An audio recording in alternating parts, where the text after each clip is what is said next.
This was all masterfully planned and executed. During the Civil War, the Constitutional Republic abandoned Congress, which forced President Lincoln to issue martial law. At this time, the Republic was taken over by foreign insurgents who replaced it with the United States of America, Inc., in all caps, in 1871. A corporation that had the same name, the United States. What better way to replace it without anyone noticing that they just got turned into a business and commercialized? Now, this corporation was later purchased by the banking powers behind the Fed in 1912. The Fed was created in 1913. Why did this happen? Well, the US was bankrupt when we sold the United States to foreign banking cartels, if you will. Salvage liens were placed on every asset.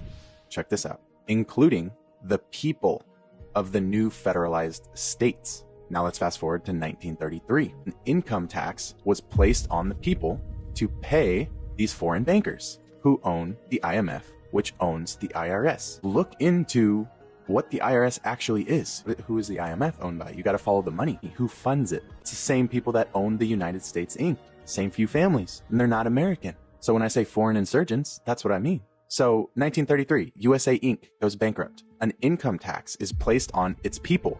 In other words, you and I were turned into property. Look it up. We were turned into cattle, and we were collateralized in order to turn us, humans, flesh and blood, into a means of paying off a massive debt. But the problem is that while you are technically a person, you've entered into contracts that you're completely unaware of, such as your birth certificate, social security number, etc., that are all saying, I consent to being collateralized. You're living as property, as opposed to living as a blood and flesh natural being. On paper, you are property. You are a corporation right now. You might be hearing this and thinking, we're fucked. We're property? Are you kidding me? And that's true. And property doesn't have rights. But here is both the blessing and the curse. There are multiple of you. Just like there's multiple United States of Americas. Sleight of hand, remember? What hat do they want to wear? There are multiple of you. The insane irony in all of this is the fact that they are actually now liable for all of your alleged obligations, aka debts. That's what a debt means. You can play a wrong move in chess and still win the game. And commerce is chess. Their greatest attempt to set us back actually is their greatest weakness.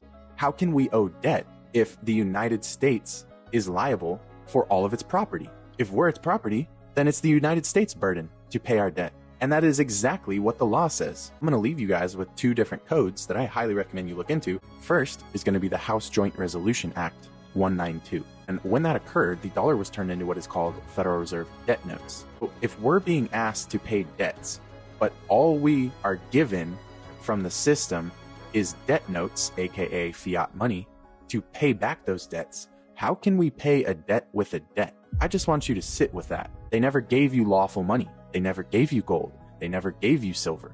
The other side of it is looking into 18 USC 8, 18 United States Code 8. You're going to come to find out that that's literally telling you that the United States is liable for all debt. All of your debt, the United States is liable for it.